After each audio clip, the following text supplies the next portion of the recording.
Bienvenidos a la Casa de América y gracias por estar aquí en este seminario sobre perspectivas iberoamericanas sobre la transición energética y el cambio climático, que responde a una iniciativa del Ministerio de Asuntos Exteriores, Unión Europea y Cooperación, articulada y programada por el Real Instituto Elcano. Para nosotros es un placer poder tratar este tema que ha ocupado con frecuencia a la Casa de América, dada la enorme trascendencia que reviste.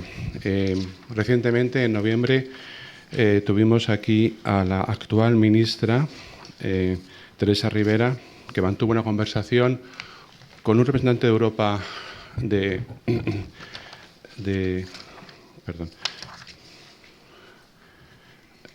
Euroclima Plus, don Guillermo Dascal, y entonces apuntaron algunos de los graves problemas que tiene que atravesar Iberoamérica en este aspecto. La complejidad de los programas internacionales, la falta de respuesta a peticiones de apoyo de países latinoamericanos, la multiplicidad de fuentes de financiación para estos países, más de 50 fuentes, no todas coordinadas, la necesidad de afrontar reformas sistémicas, sobre todo después del efecto Trump, que ha tenido, según dijo entonces la ahora ministra, un efecto anestésico en el programa de reformas, y, por supuesto, la vulnerabilidad de ciertos colectivos y ciertos países.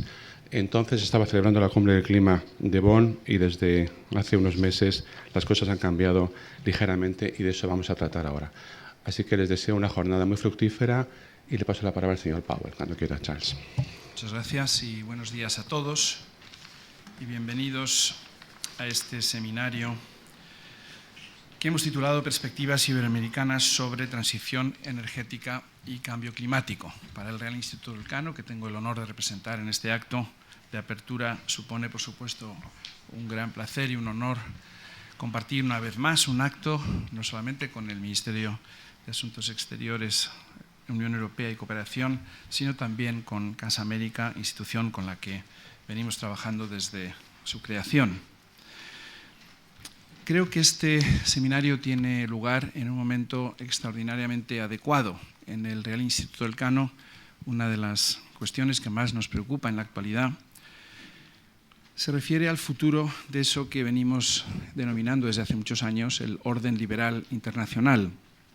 Como acaba de mencionar el director de Casa América, en los últimos tiempos, debido fundamentalmente al cambio de actitud de la administración Trump hacia ese orden internacional que los propios Estados Unidos tanto contribuyeron a crear, existen serias dudas sobre su viabilidad y continuidad. Y precisamente por ello, en Europa nos estamos planteando seriamente la necesidad de reforzar nuestros lazos con estados de otras regiones del mundo que comparten no solamente nuestros valores, sino también nuestros intereses. Esto es algo que he podido constatar personalmente en los últimos meses, en mis viajes, por ejemplo, a Japón. También lo estamos constatando en la actitud de Australia, Nueva Zelanda, Canadá, en la India. Lo pude constatar también cuando estuve en el Raisina Conference en el mes de enero. Es decir, todos aquellos estados que comparten valores democráticos y una actitud favorable a las instituciones y procedimientos multilaterales, estamos explorando vías para reforzar nuestra relación. Y América Latina, evidentemente, forma también parte de este proceso de búsqueda y de acercamiento. En el Real Instituto Elcano publicamos hace unos meses un estudio titulado ¿Por qué importa América Latina?, que pretendía también poner en valor esta cuestión. Si ustedes se detienen a pensarlo brevemente, habrán podido constatar cómo muchas veces en la prensa internacional, en los foros internacionales más importantes, en las cancillerías, en muchos lugares donde se toman decisiones decisivas para el futuro de la humanidad, por desgracia a veces no se tiene suficientemente en cuenta la aportación de la región latinoamericana. Y desde España nos ha parecido siempre que esto era un déficit y un error importante. Y por lo tanto me agrada especialmente que hayamos podido participar en la planificación de este seminario para poner en valor precisamente uno de los muchos ámbitos en los que Europa puede y debe colaborar con América Latina.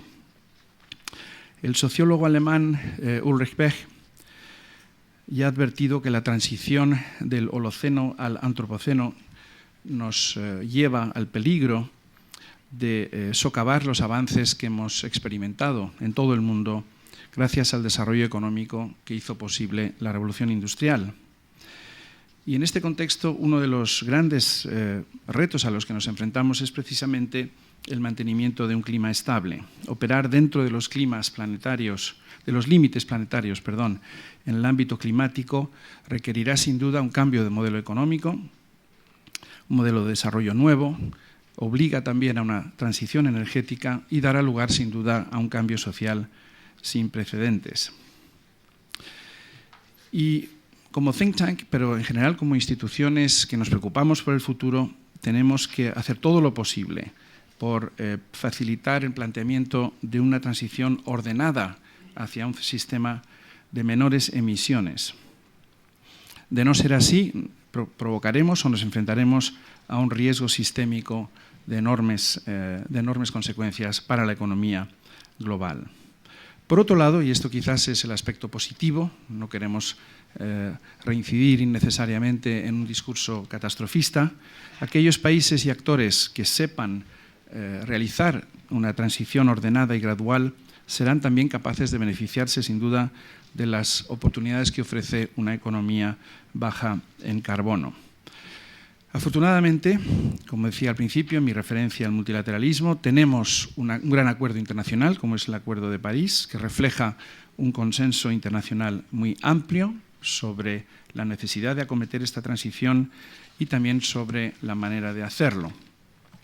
Aunque, como todos ustedes saben también, como ya he dicho, la administración norteamericana, la actitud de la administración norteamericana plantea ciertas dudas o incertidumbres sobre su desarrollo futuro. En este contexto es precisamente en el cual hemos querido ahondar en las posibles vías de colaboración y de cooperación entre América Latina y la Unión Europea.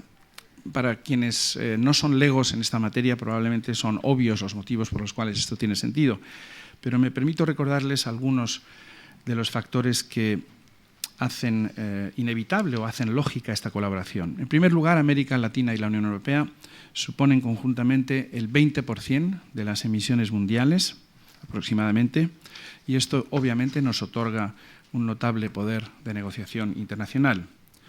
En segundo lugar, las pérdidas económicas que podrían derivarse del cambio climático en ambas regiones serían muy significativas. Ambas regiones también tienen un enorme potencial en lo que se refiere al desarrollo futuro de energías renovables. Y también tenemos ya una notable experiencia de coordinación y desarrollo y cooperación institucional, como demuestra, por ejemplo, la existencia de la Red Iberoamericana de Oficinas de Cambio Climático o los proyectos Euroclima Plus. Quizás se podría sumar a esto la presencia de España como invitado permanente y de México, Argentina y Brasil en el G20. Debo reconocer de nuevo que la actitud de la administración norteamericana hacia las grandes instituciones multilaterales quizás pongan en duda o susciten dudas en el futuro sobre la eficacia del G20 también como marco de cooperación multilateral. Pero en todo caso el hecho de que España y estos tres grandes países latinoamericanos compartan presencia en el G20 también es un motivo adicional para buscar esta cooperación. En suma, lo que queremos demostrar hoy es que existen motivos para explorar nuevas vías de cooperación entre América Latina y la Unión Europea en el ámbito de la lucha contra el cambio climático. Tenemos el expertise, tenemos el entorno institucional adecuado y tenemos sobre todo la percepción de que juntos podremos enfrentarnos mucho más eficazmente a este reto. Y antes de terminar, simplemente quisiera agradecer al Ministerio, por supuesto, a Casa América, esta oportunidad que nos brinda de compartir con ustedes nuestras ideas. Quiero agradecer muy especialmente también a los ponentes que han venido del otro lado del Atlántico. Muchas gracias por el esfuerzo que ello siempre supone. Quiero agradecer también el apoyo de la European Climate Foundation, que viene trabajando con nosotros desde hace ya bastante tiempo. Y, por supuesto, a Lara Lázaro y Gonzalo Escribano, responsables del programa de energía y cambio climático del Real Instituto Elcano, sin cuyo trabajo este seminario sencillamente no habría podido realizarse. Pues muchísimas gracias a todos. Espero que tengan una jornada fructífera e interesante y sin más cedo la palabra al director general. Muchas gracias. Muchas gracias, director de la Casa América, del Instituto Elcano. Yo me uno a los agradecimientos que has expresado, en primer lugar, a los ponentes y a todos los participantes por participar en este encuentro. Desde el Ministerio de Asuntos Exteriores hay ya una larga tradición de cooperación con esta Casa y con el Instituto Elcano en muchos temas sobre las relaciones políticas, económicas, sociales y culturales con América Latina. Pero sin duda los temas energéticos y de cambio climático ocupan un lugar preferente de nuestra atención desde el convencimiento de que desde España, la Unión Europea y América Latina podemos y debemos colaborar en estos ámbitos.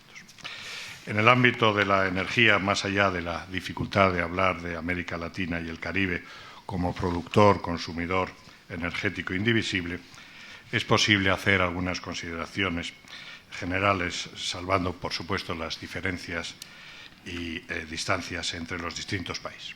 Primero, obviamente, América Latina es una potencia energética emergente y diferente. Tiene un mix diversificado con gran importancia de las renovables y gran potencial de hidrocarburos. Tiene una gobernanza de los recursos energéticos mucho mejor que otros grandes productores y, por tanto, la capacidad de aportar a la seguridad energética global. Segundo, América Latina tiene potencial y recursos naturales e institucionales para proyectar un modelo equilibrado de transición energética a otros países emergentes y en desarrollo. Y tercero, América Latina ofrece sin duda una oportunidad a España en el plano energético y climático, mercado y escaparate para las empresas españolas, diversifica nuestro abastecimiento de hidrocarburos y da relevancia a nuestra diplomacia climática. La red iberoamericana de oficinas de cambio climático es un buen ejemplo de lo que acabo de señalar. En el plano ya de la lucha contra el cambio climático, en el actual contexto, con el anuncio de la retirada del Acuerdo de París por parte de Estados Unidos y la emergencia de China como líder climático, una mayor relación y coordinación entre la Unión Europea y América Latina podría sin duda aumentar el liderazgo y el poder blando tanto de la Unión Europea y de España como de América Latina y el Caribe. Algunos elementos concretos que pueden motivar el estrechamiento de la alianza estratégica entre nuestras regiones en materia climática incluyen, entre otros, los siguientes. Primero, obviamente, la existencia de lazos históricos y culturales con una historia compartida, alineación de valores, apoyo al multilateralismo, etcétera, que sin duda pueden impulsar nuestra acción común. Segundo, la existencia de estrechas relaciones económicas y comerciales entre la Unión Europea y América Latina, con el potencial de aumentar el comercio de bienes y servicios de bajas emisiones. Tercero, nuestra capacidad probada para concertarnos eficazmente en el terreno internacional en este ámbito, como prueba el papel decisivo que la Unión Europea y América Latina y el Caribe desempeñamos para adoptar el Acuerdo de París de 2015. Afrontamos ahora el reto de la aplicación del acuerdo con el desarrollo e implementación del llamado Rulebook. Cuarto, la existencia de estructuras institucionales, además de la RIOC, Arauclima, Euroclima Plus, LIFE, Eurosolar, de los que hablaremos largo y tendido a lo largo de esta mañana. Quinto, existen elementos de complementariedad entre la Unión Europea y América Latina, mercados, tecnologías, recursos, etc. Sexto, hay margen para que la financiación sea menos intensiva en emisiones, es decir, hay margen para aumentar la financiación climática. Y, por último, hay sin duda retos comunes para España y América Latina. Por ejemplo, ambas regiones podrían avanzar en la integración de su política climática en otras políticas sectoriales. Para maximizar esas oportunidades sería necesario elaborar un discurso equilibrado entre elementos empresariales y normativos. A nivel regional, cooperar en la sostenibilidad medioambiental, económica y social del desarrollo energético latinoamericano, y en el plano global cooperar en la provisión de bienes públicos globales como la lucha contra el cambio climático, la seguridad energética, las ODS y el buen gobierno de los recursos energéticos.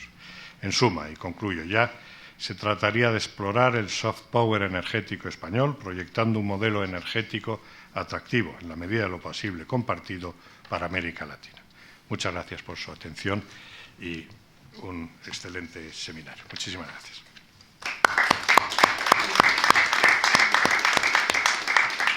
Buenos días a todos. Vamos a iniciar este primer panel, que está dedicado a una Iberoamérica en transición energética, no solo energética, pero sobre todo para lo que a nosotros nos ocupa, energética. Tenemos un panel verdaderamente de lujo. Estoy muy agradecido a todos los ponentes. Habéis hecho un viaje largo, pero espero que os merezca la pena. De verdad, muchas gracias por estar aquí hoy con nosotros. Voy a empezar en el orden que estáis sentados. Vamos a empezar por Carlos Ayé, que es director de Políticas Energéticas y Cambio Climático de Iberdrola, buen amigo de la casa, miembro de nuestro grupo de energía y al que siempre le tenemos que agradecer su apoyo porque es uno de los pilares de nuestro grupo, de nuestro programa de energía. Muchas gracias, Carlos, por estar con nosotros.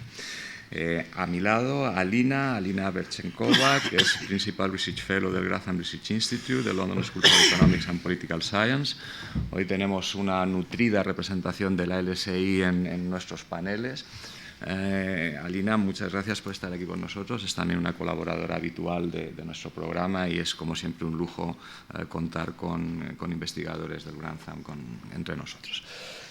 A mi izquierda tengo a Roderico Pimentel. El doctor Pimentel también tiene un doctorado por la London School of Economics y tiene una grandísima experiencia en Electrobras y también ahora como director o como analista en la Fundación Getulio Vargas, con la cual en el Instituto Elcano tenemos una relación muy fluida. Muchas gracias también, Roderico, por el viaje. Y Antonio Rodríguez, que es profesor de la Universidad Autónoma del Estado de Morelos y coordinador de la red SUMAS, una red de sostenibilidad en México, que a todos ustedes les recomiendo que entren en Internet, googleen SUMAS y les sigan y, si es posible, les apoyen, porque creo que hacen una función fantástica en México. Muchas gracias, Antonio, por estar con nosotros. Esta presentación de los currícula podría haber sido muchísimo más larga, porque estos señores tienen currícula para entretenernos mucho tiempo, pero prefiero pasar directamente al trapo, por llamarlo así. Y, si os parece, vamos a intervenir en el orden que tengo yo aquí preparado. Empezaríamos por Alina, a continuación Roderico, después Carlos y finalmente Antonio. Hemos acordado unos 10-12 minutos para dar algunas ideas fuerza y, si es posible, que luego tengamos tiempo para pasar al debate con la sala. Como es una sala, digamos, en las que estamos, y me permiten en términos flamencos, los cabales, pues podemos tener un debate, yo creo, bastante abierto. Así que, sin más, Alina, cuando quieras, tienes unos 10-12 minutos de tiempo. Muchas gracias, Gonzalo. Buenos días a todos y todas. Es mucho gusto hoy compartir algunos pensamientos y resultados de estudios con ustedes que estamos haciendo en London School of Economics en el Grantham Research Institute. Como los presentantes del primer panel han comentado, transición energética está en un momento muy importante en América Latina, pero también global. Y un factor clave en este proceso es cambio climático, particularmente por América Latina. ¿Por qué? De un lado, América Latina es una región lo más vulnerable del mundo a los efectos de cambio climático. Particularmente, para darle algunos ejemplos, cambio climático va a tener unas implicaciones muy importantes por disponibilidad de agua fresca en la región. Y muchos países ya están viviendo los impactos. No es algo teórico por la América Latina, pero es algo de la vida diaria. Impacto de cambio climático va a estar muy importante, particularmente por el sector energía, porque en América Latina, como ustedes saben, una parte grande de energía está generada por energía eléctrica. Y esta disponibilidad de agua que ha comentado está afectando disponibilidad de energía hidroeléctrica en el región. Pero por el otro lado, el cambio climático y también particularmente el Acuerdo de París ofrece oportunidades importantes para el región, porque América Latina también es una región que tiene mucho potencial por energía renovable, particularmente energía solar, también energía geotermal. Chile tiene un potencial de más grande del mundo por energía geotérmica. Entonces, el Acuerdo de París y las iniciativas políticas que están llegando como resultado ofrecen oportunidades por la región. En mi instituto, en London School of Economics, estamos estudiando los desarrollos en el mundo de marcos legislativos que están relacionados con cambio climático y transición energética. Y si miramos en los últimos 20 años, a nivel mundial, ha crecido actividad legislativa que lleva a cabo las leyes marcos de cambio climático y también las leyes de transición energética. En el año 1997, a nivel mundial, había solo 72 leyes y actos ejecutivos que se enfocan en cambio climático y en transición energética. Si miramos hoy día, en 2018, contamos con 1.500 actos legislativos en este tema, que se enfocan en cambio climático y también transición energética. Esto es crecimiento de más que 20 veces en 20 años.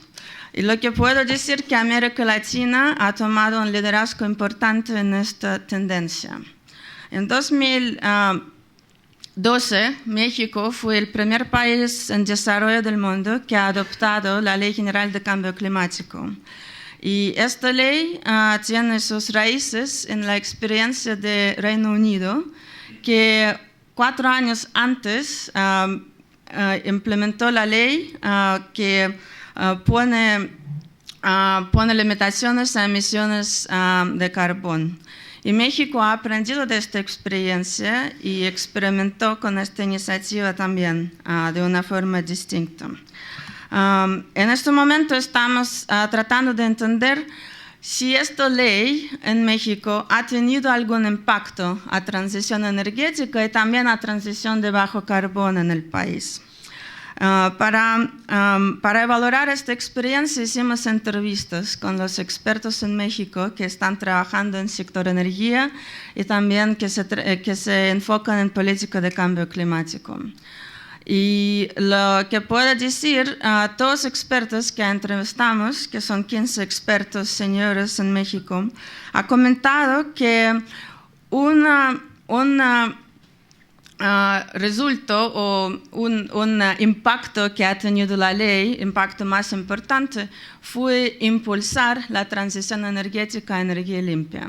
La ley de 2012 en México tenía un objetivo por aumentar energía limpia, renovable en el país, y este objetivo después ha esforzado el nuevo ley de transición de cambio de energética que ha adoptado en 2015. Y hoy día podemos contar con 150 millones de dólares de inversiones en México en los últimos 3 años en creación de centros de innovación. También lo que la ley ha puesto, la ley de transición energética, que México al año 2024 va a tener 35% de su generación eléctrica de energía renovable, y al año 2050 esta energía renovable va a contar con 50% de fuentes de energía. Ahora, la secretaria de Energía, hace algunas semanas de México, ha comentado que según sus estudios, México va a sobrepasar su objetivo y va a tener 50% del sector eléctrico basado en energía renovable al año 2034, que es 16 años antes que se ha previsto la ley. Entonces, ¿qué podemos ver? Lo que podemos ver es que, como comentaron los presentantes antes, los países que se mueven y que toman iniciativa a prepararse y a poner marcos legislativos para esforzar transición, están teniendo éxito en impulsar inversiones. Y México es un buen ejemplo. México no es solo país en la América Latina que está tomando los pasos importantes en cambiar su ambiente legislativo para promover transición a desarrollo bajo carbón. Recién tenemos Honduras, que en 2014 ha implementado decreto a cambio climático. Su decreto es mucho más general, que México no tiene objetivos tan específicos a bajo carbón, pero pone estructura institucional importante para esforzar al país y darle capacidades para implementar políticas de cambio climático. Recién después de que el Acuerdo de París fue adoptado en 2015, otros países en América Latina están tomando también acciones en esta área. Paraguay en 2017 ha implementado Ley Nacional de Cambio Climático, ha adoptado. Importante, aunque si uno mira al nivel internacional, hay muy pocos actos legislativos desde este momento que se enfocan en adaptación. Pero Paraguay, en su ley de cambio climático, pone mucha importancia particularmente a la adaptación a cambio climático. También esto se puede decir sobre Perú, que ha adoptado la ley marco en 2018. Y en este momento Chile está enfocándose en desarrollar la ley también, por lo que entendemos en julio van a presentar el borrador. Y Chile, uno de sus objetivos importantes para desarrollar la ley de cambio climático es efectivamente impulsar esta transición energética que estamos mirando. Ahora, lo que puedo decir es que la región América Latina, de verdad se puede decir que la región ha jugado un papel muy importante al nivel internacional en esforzar adoptación del Acuerdo de París. Muchos países de la región fueron parte de coalición de ambición alta y fueron de verdad actores claves para llegar al acuerdo más ambicioso.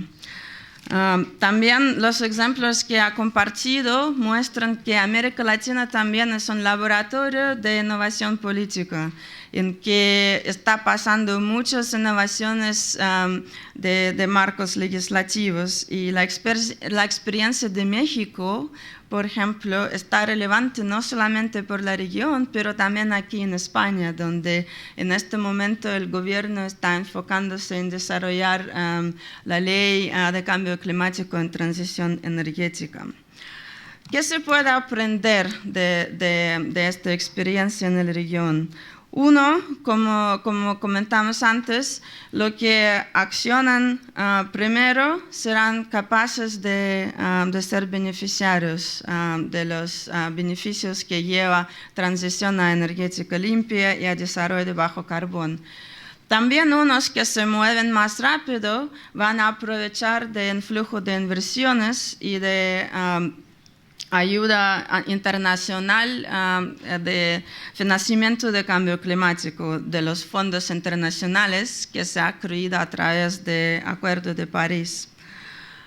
Tercero, es muy importante tener objetivos muy claros y también muy muy reales en cuando uno desarrolla el marco legislativo a nivel nacional. Y en esto México es un buen aprendizaje.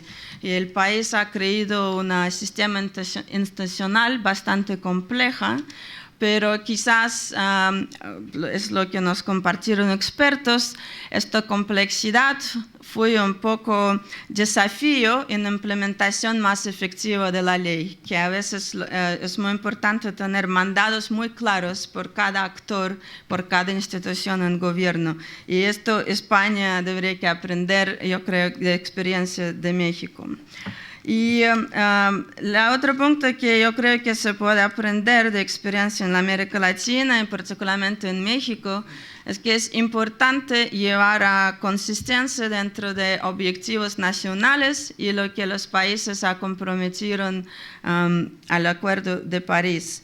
Y en este sentido, México hace un mes, en mayo de 2018, ha adoptado un nuevo decreto que modifica su ley original de cambio climático del año 2012 a ponerlo en acuerdo con lo que el país ha comprometido en París, en el Acuerdo de París.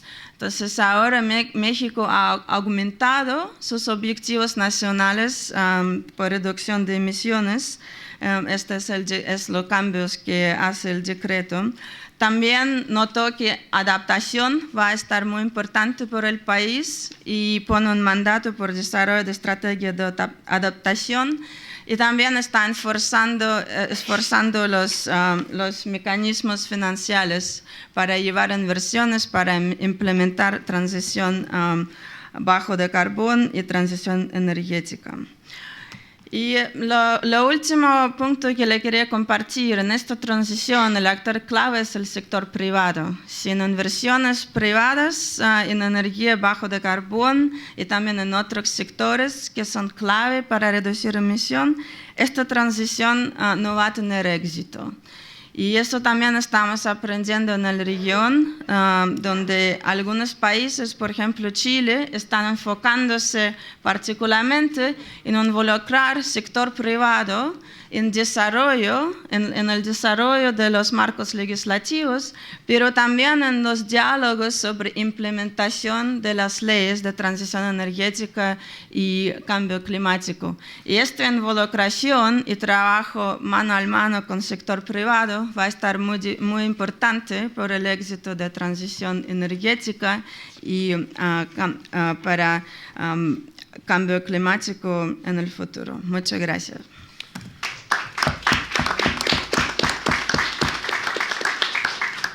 Muchas gracias, Alina. Una síntesis estupenda con lecciones muy importantes a aprender en España de América Latina. Sinceramente, me ha parecido una presentación excelente. Pasamos a continuación directamente a Roderico Pimentel. Roderico, cuando quieras. Hola. Bueno, tengo que empezar diciendo muchísimas gracias al señor escribano, al Instituto Elcano, que me posibilitó este viaje, este convite, esta participación. Yo quería decir que voy a hablar en portuñol, si me permiten. Yo viví unos 4 años en Londres y salí hablando portuñol más que inglés. Entonces me parece más fácil. Por favor, si dije algunas cosas terribles, me corrijan, por favor. Yo quería decir también que en la cuestión climática, yo voy a hablar más o menos de la cuestión energética, particularmente de Brasil y del sector eléctrico. Yo quería decir que en esta área hay que tomar partidos.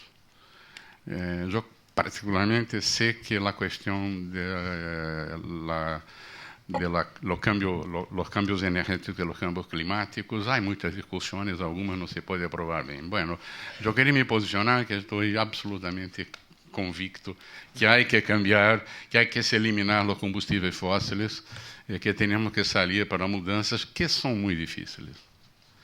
O que tenemos, na verdade, é reto imenso. Se miramos os números do ano passado, em nível global, temos que só 14% da energia do mundo vem de fontes renováveis. 80% são combustíveis fósseis. Mira, uno não mira, queremos chegar ao final do século sem combustíveis fósseis e temos cerca de 80% do consumo energético de fósseis. Es un reto, no es un reto fácil. La situación de América do Sul, particularmente, voy a quedar en América do Sul, que para mí es más fácil, es un poco mejor, una poca cosa.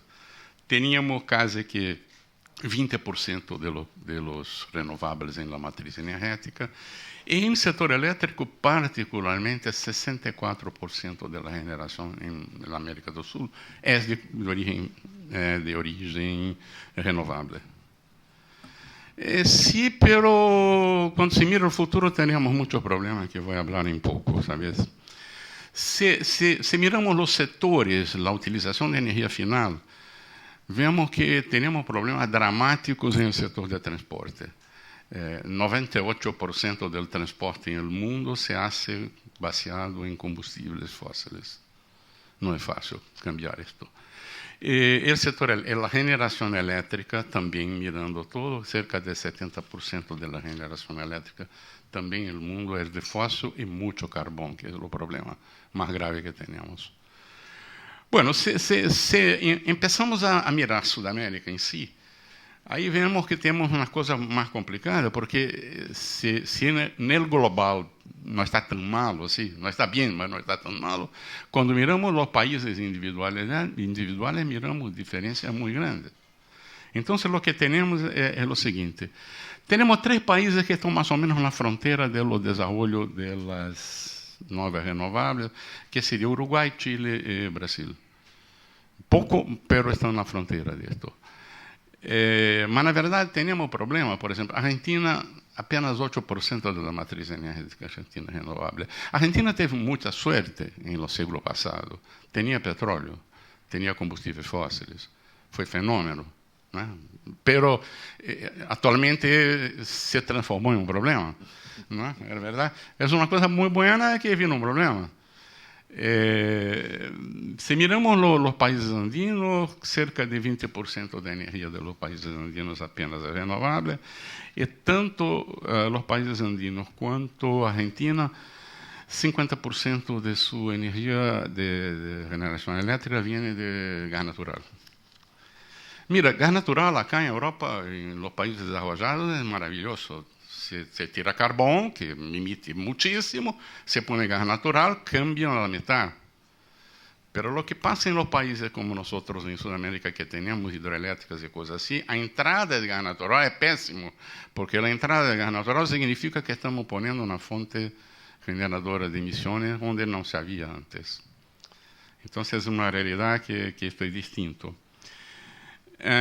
Chile creo que es el único país que, en la América do Sul que tiene ainda mucho carbón en la generación eléctrica.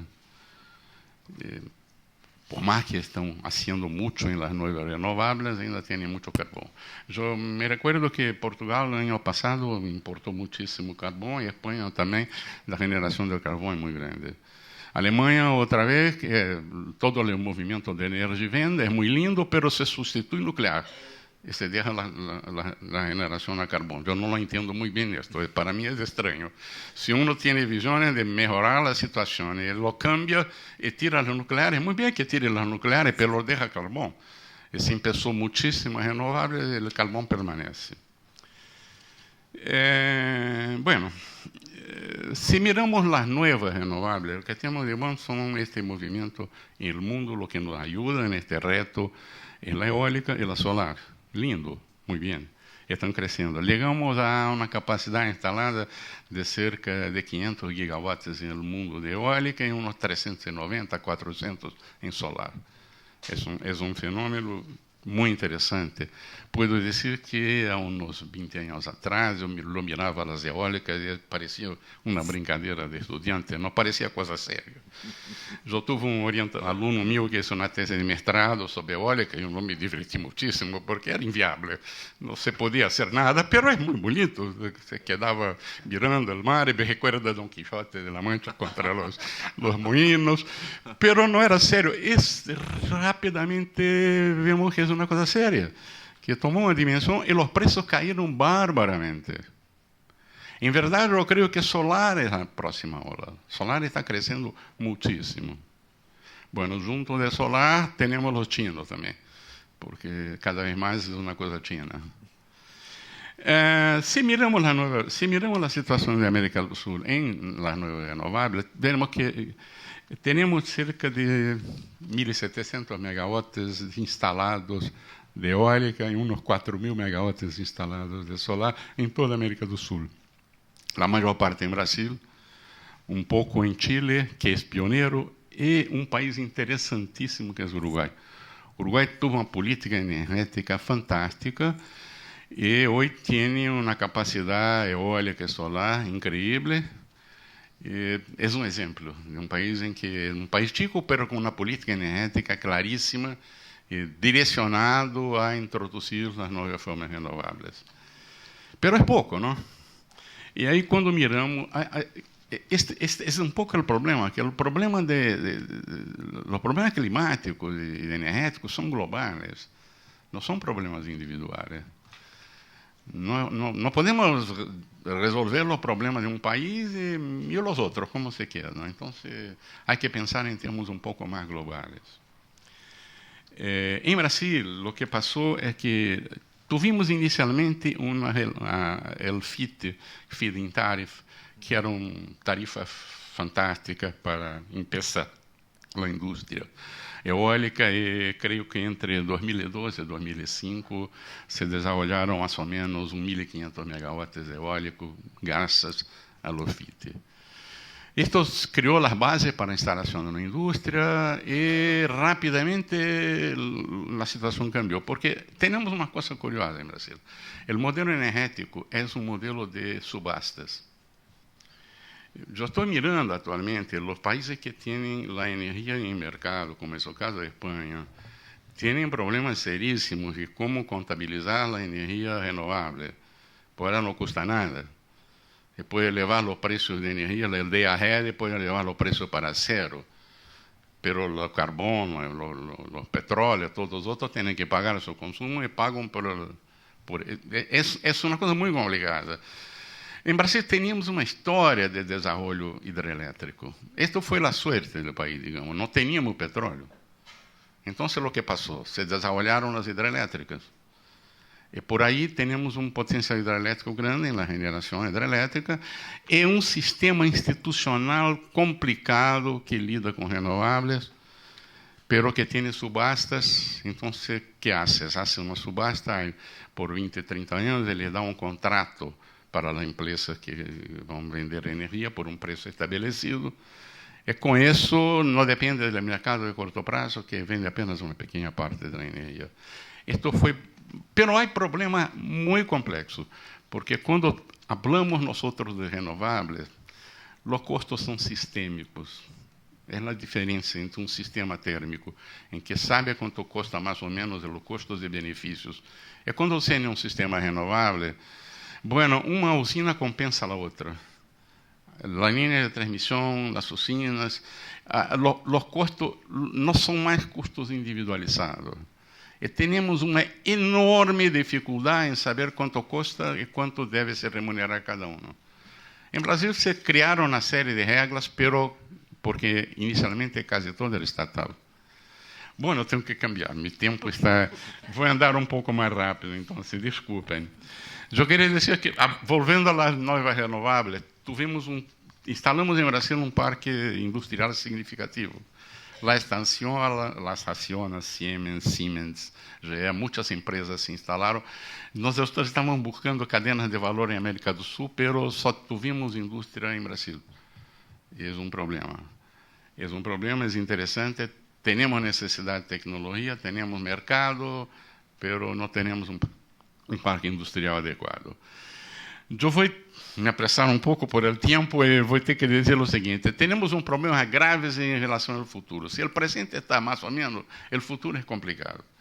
Porque la cuestión energética en el sector eléctrico, en la América del Sur y particularmente en Brasil, es base hidroeléctrica. ¿Qué pasa con las hidroeléctricas? Es muy difícil hacer nuevas grandes hidroeléctricas, casi imposible.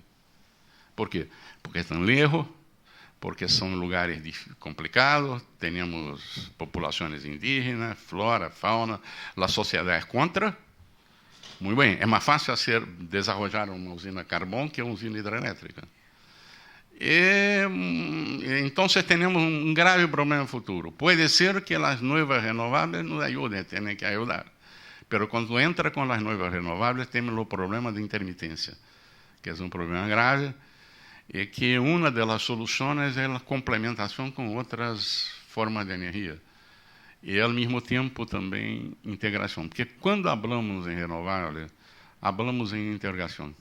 No hay, la energía renovable requiere que haya otras formas integradas. Y integración puede ser un problema. Porque cuando salimos de las barreras nacionales, tenemos los problemas de las fronteras, que no es una cosa muy simple de desarrollar.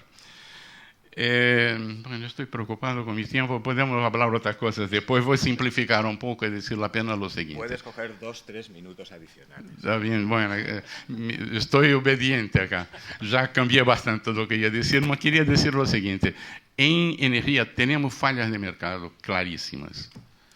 Quiere decir, el mercado apenas no es suficiente para producir una solución energética sustentable. Tenemos que encontrar mecanismos de gobernanza, de gobernación, que permitan y que el gobierno críe las condiciones para el desarrollo y que dificulten el desarrollo de los combustibles fósiles y faciliten el desarrollo de formas no renovables. Y cuando hablamos de integración, entonces, de dos países, inversiones en dos países, es una de las cosas más difíciles que conozco. Porque hay los problemas de trust, es confianza, no sé si es confianza, que es un problema serísimo. Cuando tiene que hacer inversiones, el problema de trust en dos países se queda extremadamente difícil y facilitaría muchísimo si pudiéramos nos complementar un poco más.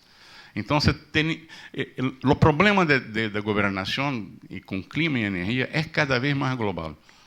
Por más que Trump quiera hacer las cosas individualizadas, que tengamos un retroceso por un tiempo, yo creo que es temporal porque no se puede más pensar en un mundo con la gobernanza individualizada. Creo que tenemos graves problemas locales, tenemos que defender los intereses locales, acá en España lo saben eso muy bien, pero hay que encontrar mecanismos de gobernanza global. No va a conseguir superar los desafíos climáticos sin conseguir algunos mecanismos fuertes multilaterales que permitan estimular las inversiones en fuentes renovables y que bloqueen el desarrollo de los combustibles fósiles. Bueno, para seguir en mi tiempo podemos conversar más tarde. Muchas gracias.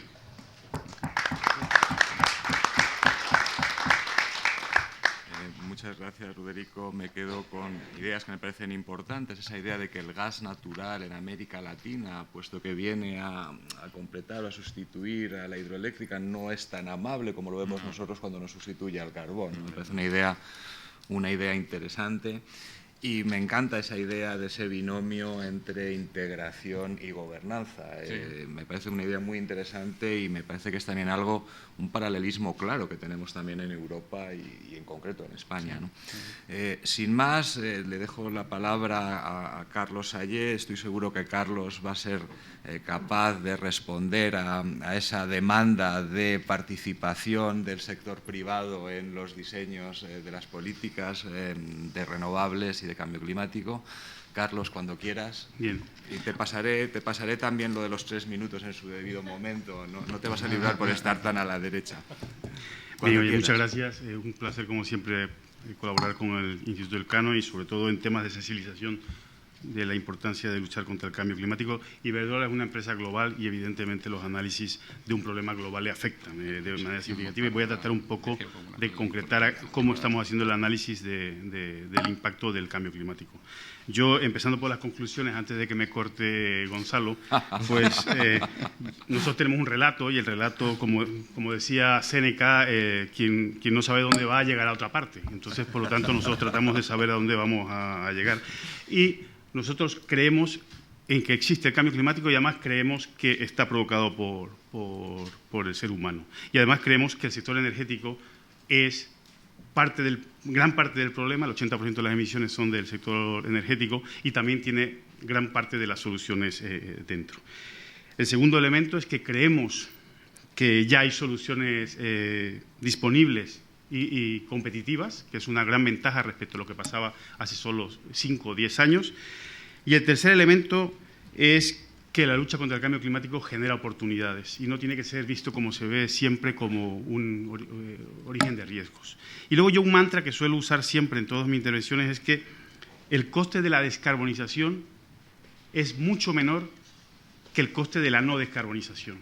Ya lo trataré un poco de contarles el porqué, ¿no?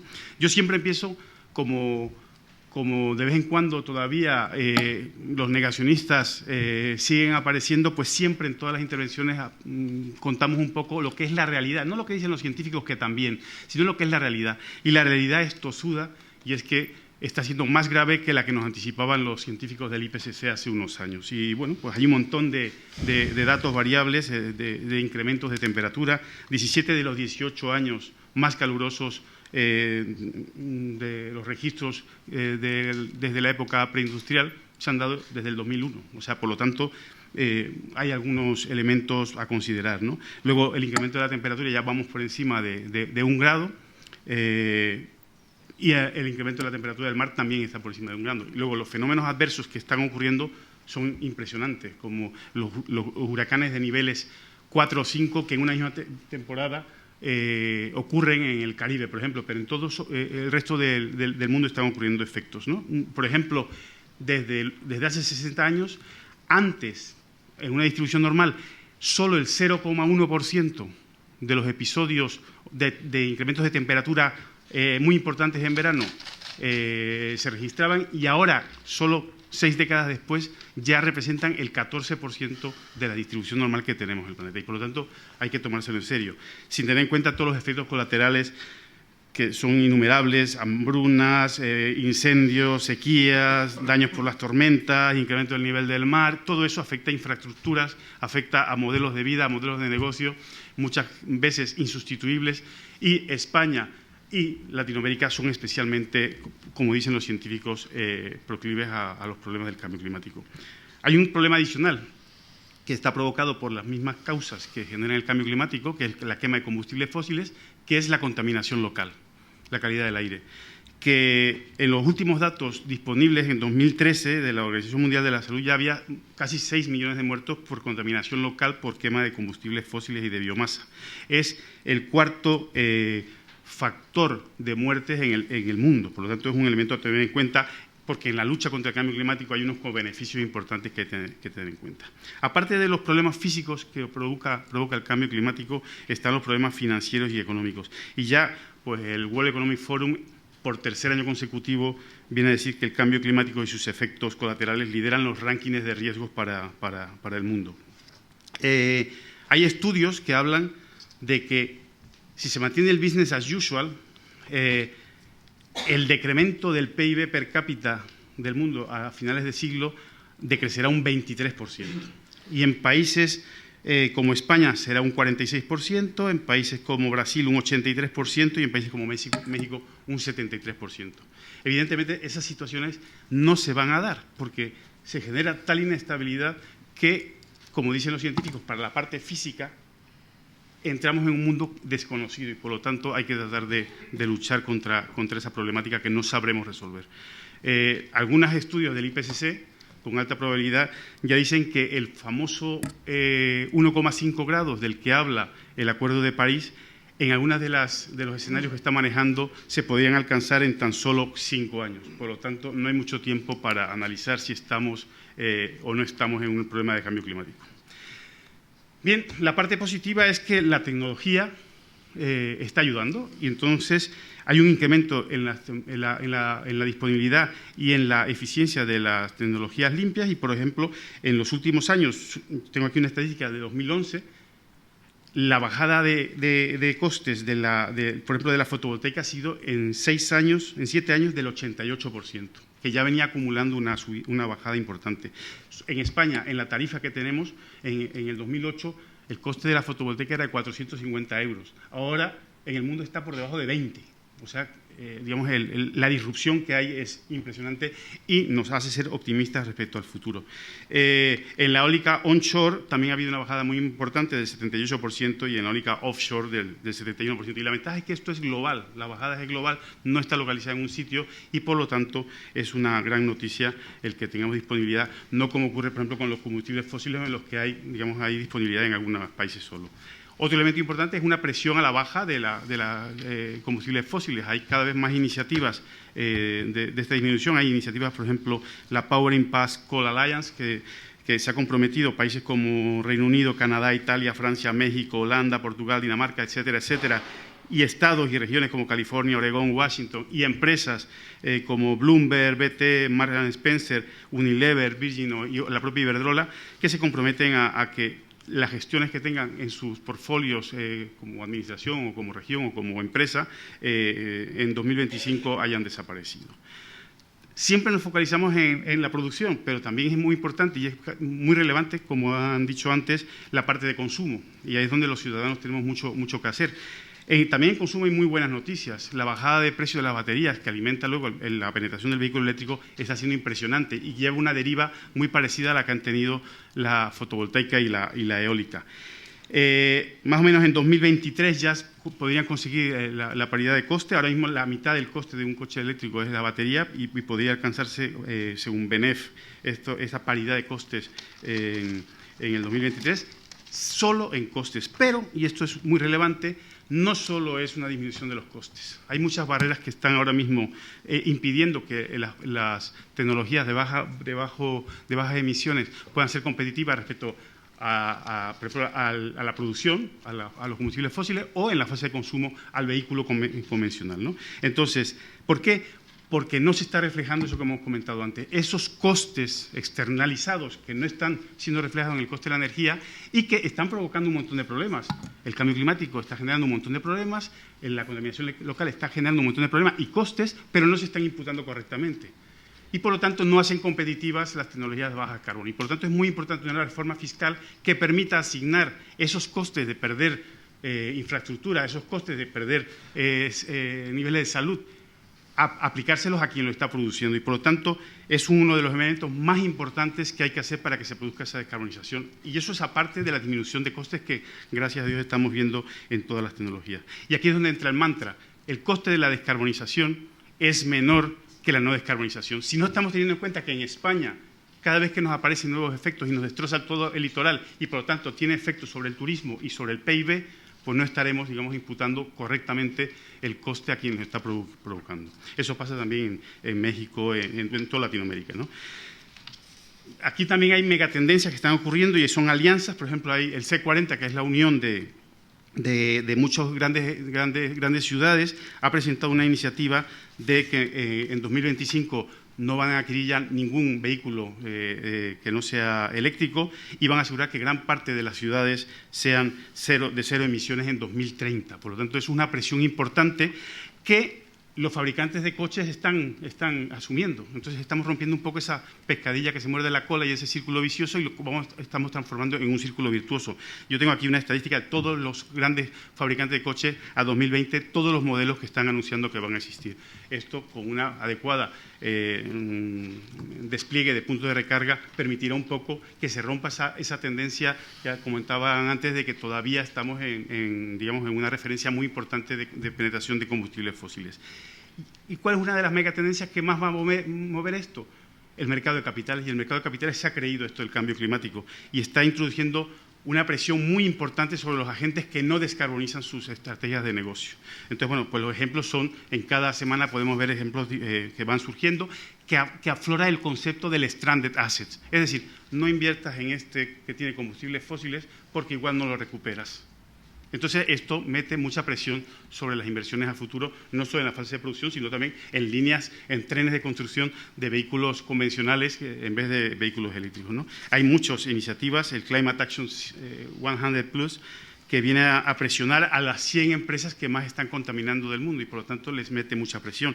Aparte de eso, en los trabajos que están haciendo el Task Force de disclosure sobre el cambio climático, que depende del Financial Stability Board, que mete muchísima presión en que las estrategias de aquellos que quieran hacer greenwashing afloren y por lo tanto sean castigados aquellos que tengan esas digamos, estrategias de no descarbonizar, ¿no? BlackRock recomienda abandonar la inversión en activos que emiten CO2 y viene a decir que es necesario tener una visión a largo plazo y que lo sostenible es más rentable, y se hace un análisis de lo que está ocurriendo en los últimos años, de cómo las empresas que han invertido en esos activos limpios están obteniendo buenas rentabilidades. Nosotros, una empresa global, hacemos ese análisis de todas esas megatendencias y al final ya teníamos en cuenta el cambio climático. De hecho, hemos pasado en 16 años de ser la 20ª empresa a nivel mundial a ser ahora mismo una de las top 5 de las 5 mayores empresas por capitalización bursátil del mundo, y eso lo hemos hecho cambiando totalmente el modelo hacia una economía verde. Ahora mismo somos el principal productor de energía eólica del mundo.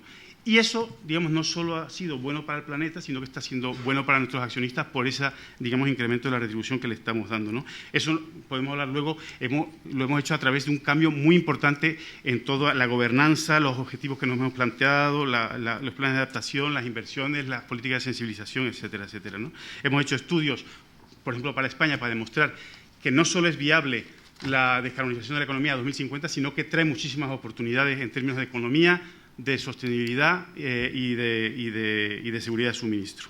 Los ejemplos de oportunidades no me detengo en ellos y concluyo. La descarbonización de la economía de cualquier país en los que trabajemos, pero en global, en todo el mundo, pero en México, Brasil, España, requiere que las administraciones den unas señales importantes que no sean inconsistentes. Es decir, no digas que hay que cumplir el Acuerdo de París y no impidas el cierre de centrales de carbón, por ejemplo, o no impidas la penetración de renovables. Por tanto, señales claras. Y la otra es, necesitamos también que los ciudadanos fuercen a las corporaciones y a las administraciones con sus acciones a que hagan ese cambio de modelo de producción y consumo. El reto es enorme, pero hay muchas oportunidades, pero se requiere que todos los agentes, ONGs, administraciones, universidades, think tanks, empresas, las propias religiones, se pongan de acuerdo y ayuden a hacer este cambio importante, y con todas las palancas de regulación, políticas, financiación, innovación, etcétera, etcétera, y con toda la ambición del mundo, porque como hemos visto no hay tiempo para perder. Aquí es muy importante el papel ejemplarizante de la Administración y la coherencia de la Administración, y también tener en cuenta de que como habrá ganadores y perdedores en esta transición energética, aquellos perdedores que sean vulnerables, o sea, que sean de colectivos o individuos que salgan perjudicados en esta transición y sean vulnerables y no puedan recuperar, tendrán que requerir el apoyo de políticas específicas. España y otros países de los que estamos aquí, México, Brasil, somos de los más afectados por el cambio climático y, por lo tanto, deberíamos liderar los procesos de cambio de estos modelos insostenibles de producción y consumo. Y con eso acabo y podemos seguirlo en el debate. Muchas gracias.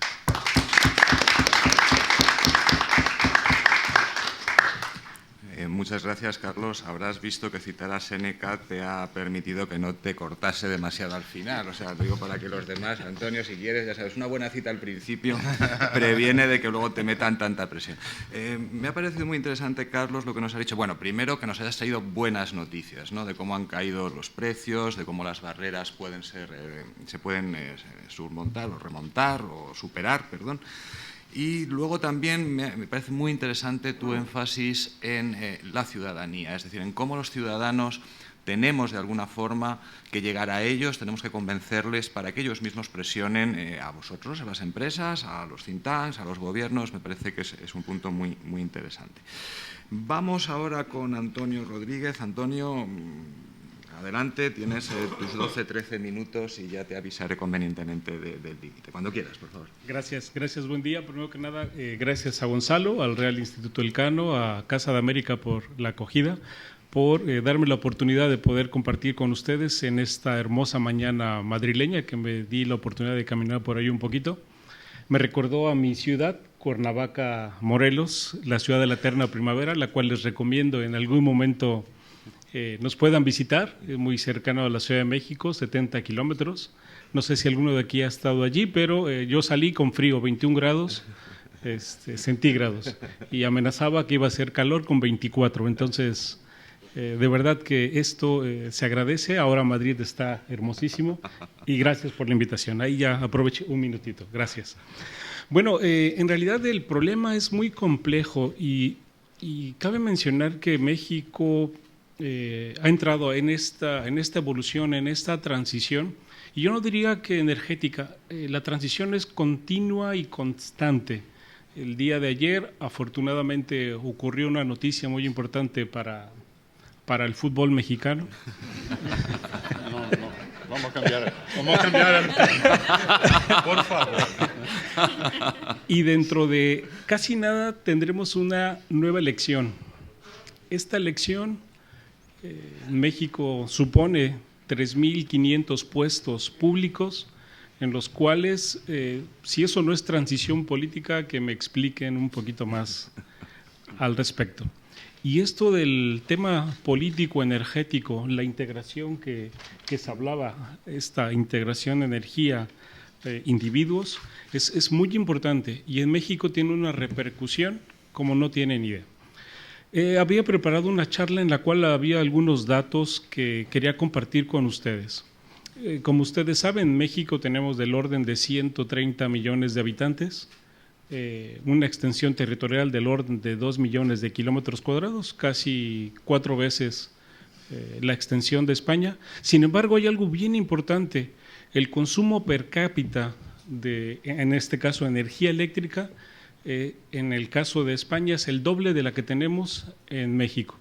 Y esta área de oportunidad en el tema de los consumos es muy importante para nosotros. La seguridad energética en particular en México está siendo amenazada y esta seguridad energética básicamente por la dependencia de los recursos de petróleo. Como ustedes saben, la producción de petróleo anual está decayendo. ¿Y por qué? Bajas inversiones en temas de hidrocarburos y una dependencia que tenemos con los amigos del norte. Si bien es cierto hacer la transición a producción de energía eléctrica con bajas emisiones de carbono nos está llevando a hacer transformaciones de combustibles líquidos, básicamente combustóleo, a usar gas natural, gas licuado de petróleo o el resultado del fracking.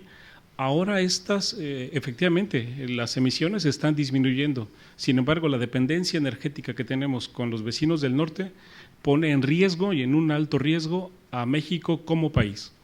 Los gasoductos que tenemos hoy en día, el abastecimiento que tenemos es del orden del 40% de gas natural para las centrales de generación eléctrica.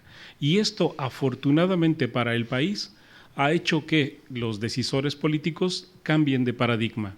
Y esto es lo que ha impulsado a la transición energética. Ya lo mencionaba hace un momento Lara.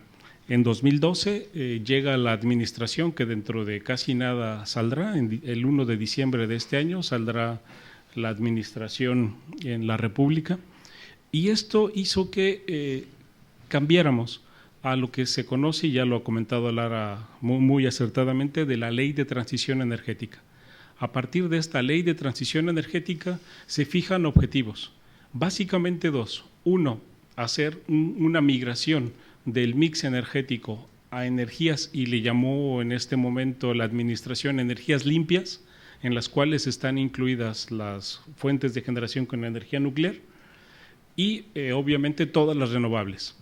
Pero ¿qué se ha hecho en estos 6 años en los que la verdad sí me preocupa quién va a ganar en las elecciones? Porque esto sí va a afectar, de verdad, créanme, y no es que tenga la bolita mágica, pero ninguno de los 4 candidatos, y de hecho cuando me hizo favor Gonzalo de hacer la invitación, me di la tarea de meterme a los planes de trabajo, a las intenciones, a las propuestas políticas en materias de energía, y las más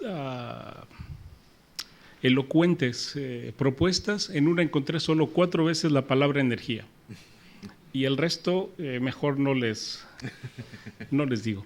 Pero bueno, es muy preocupante, créanmelo. Pero bueno, entrando en tema de la ley de transición energética, les digo, yo rescato 2 cosas muy importantes. Una, la tendencia a hacer el cambio a energías limpias, y se pretende que, como bien lo comentaba Lara hace un momento, llegar al 50% del mix eléctrico mexicano. Sin embargo, la otra parte, que son la parte de hidrocarburos, allí se están haciendo esfuerzos, pero no hay objetivos claros. Si bien es cierto, los escenarios business as usual son no prometedores en cuanto a la decarbonización, sí se ponen en la Ley de Transición Energética a partir de dos instrumentos, uno que es la Estrategia Nacional de Cambio Climático y la segunda, que es más importante para nosotros, o al menos en el sector de investigación y la academia, que es la Estrategia Nacional de Calidad del Aire.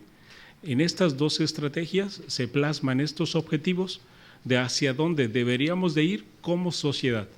Yo mencionaba el tema del uso irracional que hacemos los mexicanos de los recursos energéticos, lamentablemente porque contamos con ellos. El recurso solar es impresionante. El recurso eólico, pues aquí mi amigo de Iberdrola no me dejará mentir, tenemos varios emplazamientos en el que el recurso eólico es suficiente para poder satisfacer la demanda energética de México en su conjunto. Entonces, de esta ley de transición energética, estas dos estrategias han definido claramente cuáles son los objetivos de aquí al año 2050. Estos objetivos son claros, son concisos y son alcanzables a través de la Red de Sustentabilidad Energética, Medio Ambiente y Sociedad, de la cual soy responsable, el acrónimo, como se los mencionaba Gonzalo, la Red SUMAS. Estamos trabajando en materia de prospectivas energéticas y cuáles van a ser los impactos, tanto en la energía como en el medio ambiente y obviamente la sociedad. Cómo integrar, cómo incrementar la producción de energía eléctrica, por ejemplo, a través de paneles fotovoltaicos, si nosotros no somos desarrolladores de paneles fotovoltaicos, si nosotros debemos de importar, ya sea de China, de Estados Unidos o incluso de aquí de Europa, esos paneles fotovoltaicos para poder instalarlos en México. Una vez identificado este tipo de situaciones, el Gobierno de México, a través de estas estrategias y lo que es el Fondo de Sustentabilidad Energética, se crean los Centros Mexicanos de Innovación en Energía. Estos centros mexicanos lo que pretenden hacer es desarrollo tecnológico en colaboración con el mundo. Una muestra de ello es lo que estamos haciendo en la Red SUMAS, integrar conocimiento, integrar experiencia con compañeros, con amigos, que permitan hacer este desarrollo tecnológico. Probablemente no sea algo nuevo, algo novedoso. México no tenemos desarrollos tecnológicos. Hay un dicho que decimos en México, que tan lejos de Dios y tan cerca de los amigos del norte. Esto, de verdad, créanme, ha sido frustrante. Mi formación es ingeniero químico. Ha sido frustrante en el sentido de que los desarrollos tecnológicos han sido frenados por nuestros amigos vecinos del norte. Cuando yo era estudiante el siglo pasado, había dos grandes centros de investigación. Uno que era el Instituto Mexicano del Petróleo, en el cual se desarrollaba tecnología para el sector de hidrocarburos, y el Instituto de Investigaciones Eléctricas. Estos dos grandes sectores eran los brazos de investigación, los brazos académicos del sector público mexicano. Desafortunadamente, a partir de estas relaciones, de estas vinculaciones, se han frenado mucho el desarrollo. Ahora, la Ley de Transición Energética rescata a través de la Secretaría de Energía a este Instituto de Investigaciones Eléctricas y al Instituto Mexicano del Petróleo, y les da una nueva forma. En el caso del Instituto de Investigaciones Eléctricas, ahora es el Instituto Nacional de Electricidad y Energías Limpias, en el cual se está impulsando grandemente al sector eólico, por ejemplo. Se está impulsando al sector solar, se está impulsando al sector geotérmico, que son grandes recursos de energías limpias que tenemos en México. ¿Cuál es el problema de las energías limpias? Pues básicamente es la integración, porque a los hábitos de consumo que tenemos hoy en día, las sociedades no están acoplados a la energía renovable, a la energía limpia. Si bien es cierto, el sol es un excelente proveedor de energía, que a través de procesos, a través de algunos dispositivos, podemos hacer la transformación de la energía solar en energía eléctrica, energía mecánica, útil para nuestro quehacer diario, nosotros no estamos adaptados como sociedad. Un ejemplo, y se los pongo muy claro. Algunos de nosotros probablemente lo último que hacemos ya cuando vamos a dormir es conectar el móvil a la energía eléctrica. Y ahí estamos haciendo nosotros un consumo de energía eléctrica que debería de ser, en el mejor de los casos, tener una fotocelda, y esa fotocelda en el transcurso del día o en la ventana de nuestro trabajo o donde tenemos la foto de la familia, colocarlo justo ahí y poder hacer esa recarga de ese celular. El número de celulares que tenemos en México, si no estoy mal, es del orden de 200 millones de celulares, mucho menos que en España. Pero ese es un uso irracional. A través de la red Sumas lo que estamos haciendo es implementar programas de educación a la sociedad para que el consumo energético tienda a la baja. No es mejor el que barre o el que limpia 2 veces, sino el que no ensucia. Si eso lo aplicamos a la energía o a los consumos energéticos, creo que estaremos dando algunos pasos en compañía.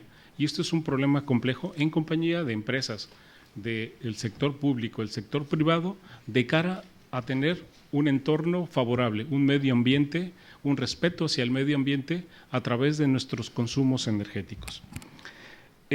Tenía por aquí dos notas que se me hacen un poco interesantes, y de hecho me traje mi recibo de energía eléctrica, que es, bueno, en México es la Comisión Federal de Electricidad, en el cual un problema grave que tenemos en México son los subsidios. Los subsidios que tenemos del suministro eléctrico, y como prueba mi recibo de consumo eléctrico, son del orden del 50% en los consumos de electricidad. Este subsidio que tenemos hace que en México la sociedad no sea consciente, por un lado, de los costos reales de la energía eléctrica, y por otro tener una falsa esperanza o un falso mito de que la reforma energética está funcionando. Aquí hay, y lo digo por experiencia propia, si bien es cierto, la ley de transición energética está funcionando y vamos hacia un objetivo claro, en la sociedad no está teniendo el efecto que debería de ser.